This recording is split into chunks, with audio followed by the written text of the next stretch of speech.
Well, hello, backcountry.church. I am so glad you are here today. We are doing a conversation with Josh Hunt. Josh, how's it going? Going great, going great. How you doing? Excellent, excellent. Well, look, I am at Vasona Park in the heart of Silicon Valley here in California. And Josh, where are you at? I am on the edge of town in Las Cruces, New Mexico. I live, so I'm at the base of Aggie Mountain. Anyway, just walking around a little bit. Nice. And in fact, you are about an hour, north or so of El Paso, Texas. Yeah. El Paso, Texas. Wow, that's amazing. Well, let me introduce Josh. Josh is married to Missy, and they've got kids, they've got grandkids. Josh is a fellow pastor. So Josh, I'm glad we're hanging out together talking. Yeah, It'll be a fun conversation. And also Josh is a writer of material. Give us the thumbnail sketch on what is it that you do? So I used to be what we would call today a small group pastor. Back in that day in Baptist world, we call that position a minister of education. And I started writing Bible study lessons. They consisted of 20 ready-to-use questions. I say if you can read 20 questions, you can start a small group. And so anyway, other churches, I just wrote them for myself. That's how I taught a class. And other teachers in the church wanted them, and then I started mailing them out, and the internet came along, and that has become a career for me. So I write 4 or 5 lessons a week, and hope to do some for backcountry, by the way. I have in mind to do some on a series on the mountains of the Bible. So lesson 1 will be on the verse where Jesus often, actually there's several verses along these lines, went out to the wilderness to pray, and spent the night praying, and often went to a mountain. And of course, think about the Sermon on the Mount, Transfiguration on the Mount, and so on like that. Anyway, that's what I do for a living. It's a good life. I love it. I love it. You know, I'm going to put your website up right here so that if people are interested in material, whatever, they can just hop on there and maybe ask you some questions or download some samples, and people can go to our website. They can get some small group material there as well. But hey, let me jump in. You know, we met when backcountry.church started, and a question that I had was like, where do you live? What do you do? One of the things you had mentioned is that you love to hike. Right. And it turns out you're like outdoors almost every day hiking. Yeah. You know, I do the lesson writing, and then I pastor a small church. So on average, half a day in sermon prep, a couple hours in sermon prep, a couple hours lesson writing, and then like this morning we had a surgery. A lady in the church had surgery, and all's well, by the way, so praise the Lord for that. But anyway, so you know, we'll do some of that. But then typically I'm blessed to be able to go spend 2 or 3 hours in the hills every day. That is amazing. Okay, so I've got to ask you the question, why? Why do you hike? Well, I buried a guy 10 years younger than me. 10 years or so ago. And that kind of got my attention because I've always been about 50 pounds or so overweight. And truthfully, kind of proud of it. I mean, like, you know, I didn't really care. And then but I realized, you know what? I'll be 65 this year. I'm not going to live forever, and I probably ought to take better care of my body. And so I started out walking, and then I played tennis for a few years. But tennis was more interesting than walking, but I felt like I was sore all the time. Running around on the hard court was hard on me.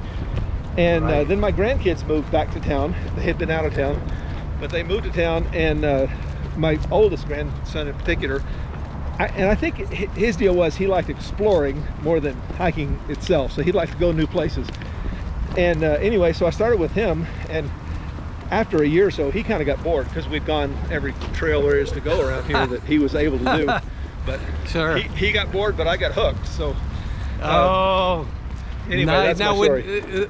Let me back up. When you said you buried somebody, that's not a metaphor. Somebody actually a friend of yours or somebody passed away. Right. Yeah. I did a funeral for a guy, pastor work.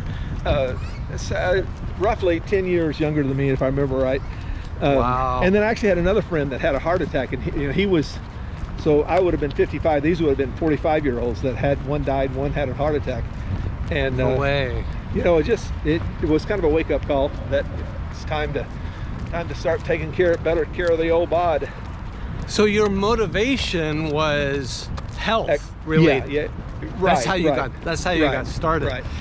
I haven't told many people this, but that's actually how I got started.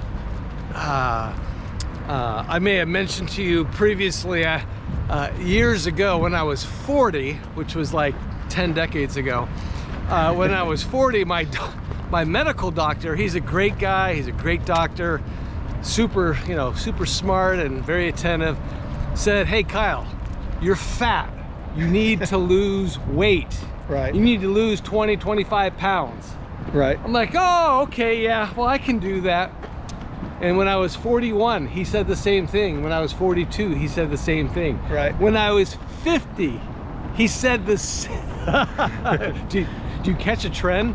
And so, yep. I was knocking 200 pounds or whatever. And, for my frame, that's a lot. And so when the pandemic hit in August or July, I think it was August 2020, I said enough is enough. I need to lose. So I was walking and hiking prior to that, right. But in August 2020 is when I said enough is enough, and I ended up losing. I went from 200 to about 180. I've been down to 170, but I hold pretty steady at 180. Yeah. And so that is a great motivation. What would you say to people who, like you, are, maybe they have a few pounds they can lose? What would you encourage them? What would you say to them? Well, as you probably know, you're not going to win this battle in the hills. You're going to win this battle at the table. Meaning that's a good point. Your eating makes more difference than your exercise, although the exercise helps in a lot of other ways as well. It just is inherently good for you in a gazillion different ways. One of the things that I did early on is I've listened to audiobooks for forever, and I listened to a bunch of audiobooks on losing weight, but then also just health and stuff. And about 70% of Americans are overweight, and about that same percentage of our health care costs in America are driven by lifestyle choices. In other words, we don't die, we don't go to the hospital, and we don't get sick, generally speaking, because of communicable diseases like we used to. We get sick because we don't take care of ourselves. And one of the big things we don't do is, or we do is we eat too much and we don't exercise enough. And truth be told, the fattest group in America, do you know who it is? No. Church people. What? Yeah. The potluck. We can't get together without a potluck. In Baptist, I don't know if you're Baptist, but in Baptist world, there's a saying that where two or three gather together, a chicken has to die. I have not heard that. That's actually pretty funny. Yeah. But it's true. The fattest group among church people is, you ready for it? Uh-oh. Pastors. Yeah. That I could totally see, because we're very sedentary in what we do, whether it's sermon prep, counseling, hospital visitation. None of it takes a lot of getting out there, so to speak. Yeah, and so much of eating is social. Right.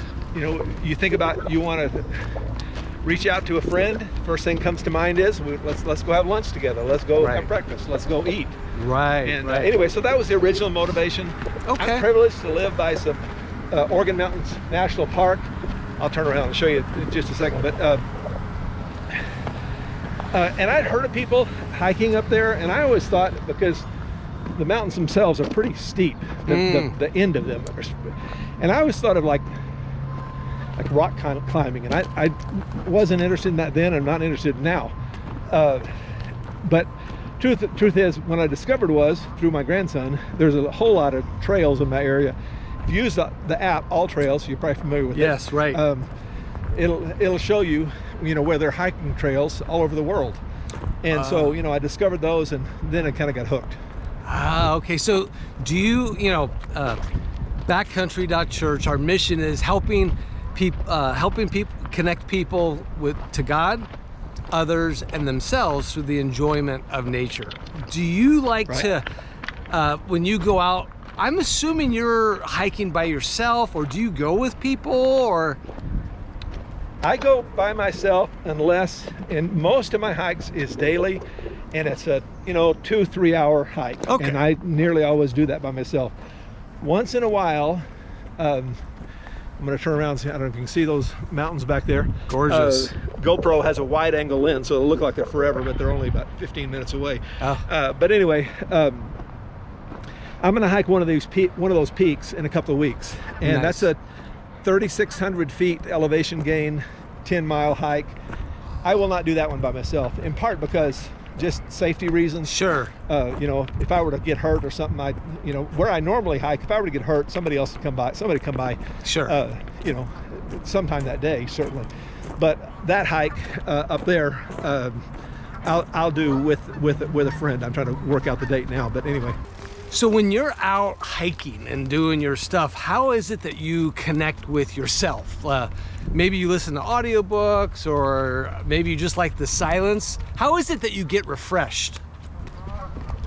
Just being outdoors is refreshing. In fact, I listened to an audio the other day, and I can't remember for the life of me who or what book it was or whatever, but it was talking about how, and it gave, this like scientific explanation that just exercise alone is going to increase your endorphins, or it's going to make you happy, bottom line. But exercising outdoors, that is even more true. And so just the beauty, I have always loved the beauty of outdoors. And anyway, that alone, a lot of times I'm not that fired up about hiking before I get outdoors. Sure. And then I'll get out and I'll turn around here and I'll get on that road right there behind me and see those mountains, and I just take a deep breath, and it's just an invigorating experience. But when I get that out there, I'm nearly always listening to audio. Okay. So I'm listening to either a podcast or an audiobook of some kind. Okay. All right. And you're talking about exercise makes you happy. Eating Nutella makes me happy. Eating what? Nutella. It's a chocolate spread. Oh yeah. Put a little peanut butter with that chocolate. That makes me happy. But getting out there, and so to the person who may be obese, or they just need to lose weight, or they're just not moving a lot, I think we would both encourage them to get out there and actually just walk, whether like me, I'm at a county park or wherever. Well, one thing for me is just realizing how bad being overweight can be for you. I mean, I think everybody's vaguely aware of that, but pretty much every disease you can imagine is correlated with being overweight. Cancer, heart trouble, and then even joint things like knee issues and hip replacement and all that kind of thing. Reading all those books, really kind of put the fear of God, or the fear of being fat, or the fear of something. And then I think for me, the other thing has to do with just the idea of developing a habit, and that is my deal on developing habit is that set a low bar and then go for ruthless consistency. And so for me, that was to get out and exercise every day. And I remember one night I got home on a Wednesday night. We had Wednesday night Bible study at the time. We don't anymore, but anyway. So anyway, we had Wednesday night Bible study, and I got home on a Wednesday night, and I realized I had not exercised that day. And so I got out and I walked around the block, which in my case is about a quarter of a mile. And when I taught on this, I thought, I've asked the question, how much did that quarter of a mile walk make? What difference does that make in my life? And from one perspective, 1/4 mile walk on one day doesn't make any difference at all. On the other hand, it makes all the difference in the world in developing a habit. So I'll go for ruthless consistency every single day. And the good news is there's all kind of apps you can use now. They'll tell you how many days in a row you exercise and how many steps you walk. I use a Fitbit, for example. Anyway, just that idea of doing something every day and kind of finding something that works. I just love being in those hills back there. And so sometimes I have to force myself to get out of the house, but generally speaking, once I get into the hills, I'm pretty fired up. I'm not having to motivate myself. So yeah. Now when backcountry.church is about helping people connect with God, others, and yourself. So you talked about yourself, but in the context of being out in nature, I don't know about you, I've learned some interesting lessons about myself, about life. What are some, and maybe you haven't, what are some lessons maybe you've learned about just being out there? Yeah, I think of two that come to really top of mind. One has to do with apologetics. Even though I'm a pastor, I had more than my fair share of issues with doubt, just doubting, is there a God, and so on. Right. And there's an old illustration about that, about the watch and the watchmaker. And the idea goes, I forget now who came up with this, but the idea is that if you find a watch in the jungle somewhere, you can be sure of this: that watch didn't get there by accident. There was a watchmaker. But what occurred to me is out here where I walk, this particular trail real well established, but a lot of times I'm walking on trails that are not very well established. And so what the hikers will do is they'll put up a pile of rocks. They call it a cairn. Yes. And right. Every 100 yards or so you'll see that little pile of rocks, and it kind of guides you through. And it occurred to me one day that little pile of rocks, I actually created one here just a second. I don't know where it went, but anyway, you would never persuade me that pile of rocks got there by chance and time. Right. Even 3 or 4 rocks on top of each other would persuade me that intelligence created that. And you look around nature. Oh, here's my car in just a second. There it is right there. Oh, and nice. I know that intelligence created that one because I created it. But even if I hadn't created it, you'd never persuade me that chance and time created that little sack of rocks there. And then you look at, I was out hiking the other day, or actually sitting down. There was a bench halfway up that trail, and I hear this buzzing over my head, and I couldn't figure out what it was. I thought it was actually a drone or something. It's kind of a weird noise. And wow. then as I looked around, I realized it was a hummingbird. Oh. And you look at those little hummingbirds. Oh, they're amazing. I look at something like, yeah. And I look at something like that and I think, no amount of time and chance is ever going to create that. Right. And even if it did, you got to have flowers at the same time or the thing's not going to survive. Right. And anyway, so though that lesson, and then the other lesson I would call the law of the trail. And that has to do with, so the law of the trail has to do with this. And by the way, I'm recording this the next day because we had some technical issues. But at any rate, the law of the trail, when you first start out on a hike, I'm usually pretty fired up. And you go for a while, and somewhere around the halfway mark, you get good and tired. And eventually you'll get close enough to the top that you'll get a burst of energy. I remember hiking Mount Wheeler as the highest peak in New Mexico. Man, you get to the top of that and you feel this burst of energy and enthusiasm, and you feel like you could run up to the top. But about that halfway mark, you're tired, and you're been going long enough to be thoroughly tired, but you're too close to the top to, or not close enough to the top to feel that burst of energy from the seeing the light at the end of the tunnel. And you look down and you look up and you look at your watch and you look at your app and you're not making a lot of progress, and you look at your app again and you're still didn't go any farther, and a little while goes by and you think, look at my app again and it's only been a 1/4 mile. And then this is where the law of the trail kicks in. I found that if I will just say to myself, you know what, I'm not going to look up, I'm not going to look back, I am just going to put one foot in front of another and put my head down and look at this trail. And maybe I'll even have a marker, like there'll be a marker out on the horizon. I'll say, I'm going to get to that point without thinking about how far I've gone. Or I'll be listening to an audiobook and I say, I'm going to listen to a full 2 chapters of this audiobook before I check in on how far I've gone and check that app or look up or look back or whatever.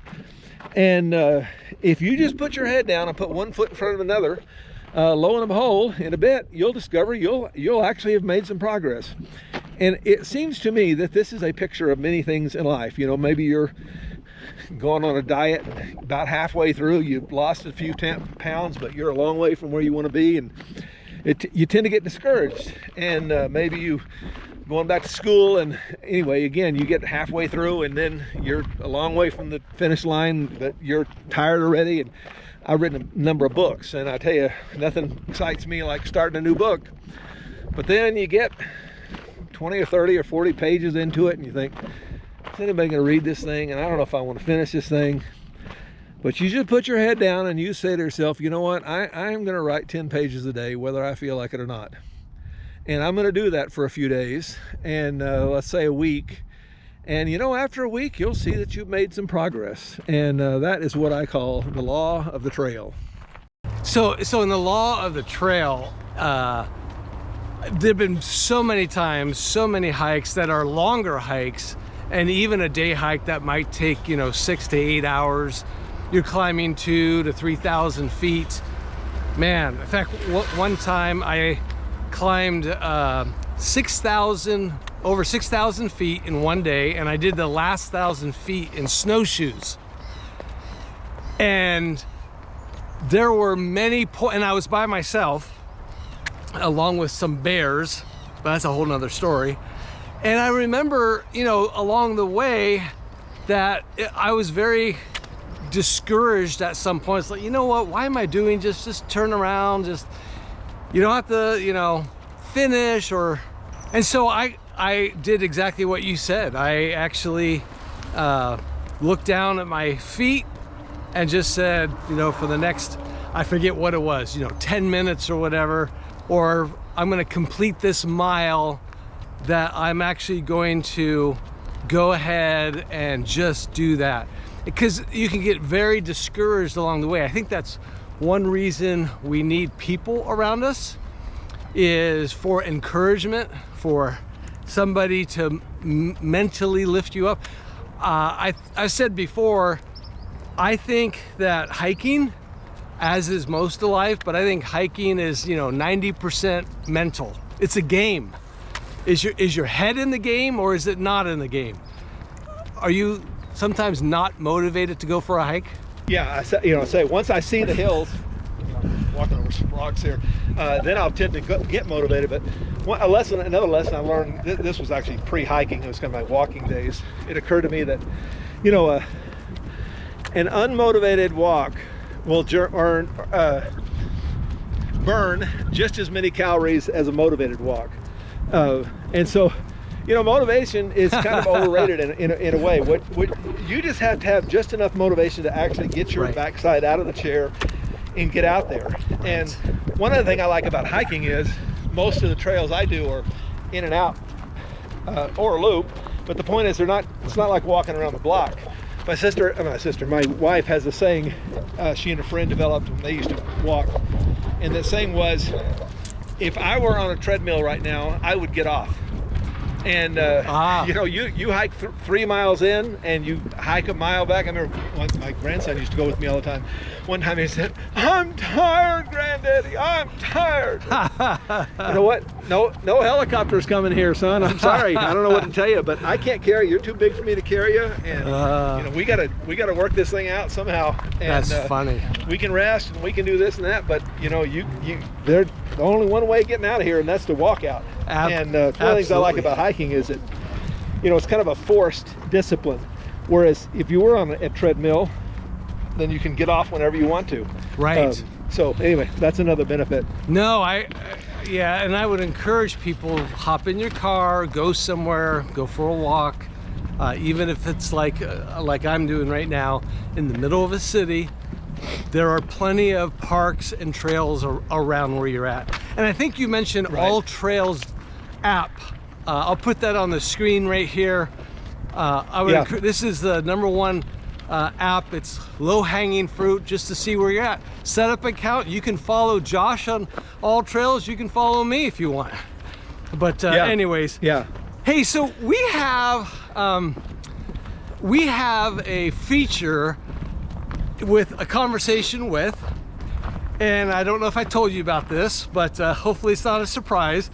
But the feature is called Where to Next. Where to next, Josh? Where are you going next? What's on your bucket list? Do you want to go outside of the country? Do you want to, hike Mount Everest? If you hike at Mount Everest, I'll go with you, by the way. So I will not hike Mount Everest. What? I will not do most of your hikes. I'm a wimpy hiker.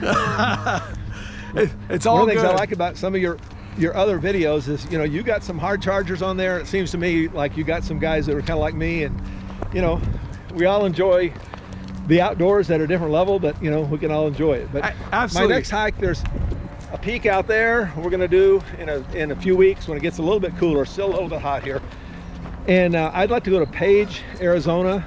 Okay. Antelope Canyon, if you've seen those pictures, classic slot canyon is out there, as well as a number of other cool hikes. And then another place I like to go is Moab, Utah, which is where Arches National Park and Canyonlands are both out there. Oh. And so anyway, I'd like to go out there and hike those one of these days, but I gotta love get it. the weather right and so on. So Page, Arizona, and Moab, Utah. where I think it's called the Utah. Arches something. Well, Josh, this has been an incredible time together. Thank you so much for being here. Hey, backcountry.church, if you'd like to connect with Josh, here is his website. We'll put it on the screen right there. He's not much of a Facebook or Instagram person, so you can certainly send him an email at josh@joshhunt.com. And if you haven't downloaded our app, make sure you do that. You can go to Google Play, you can go to Apple App Store, download it, get engaged. It's a pretty amazing experience. Be sure to like, follow, and subscribe on all our social media platforms. Josh, thank you so much. God bless. Love you guys. We'll see you next time.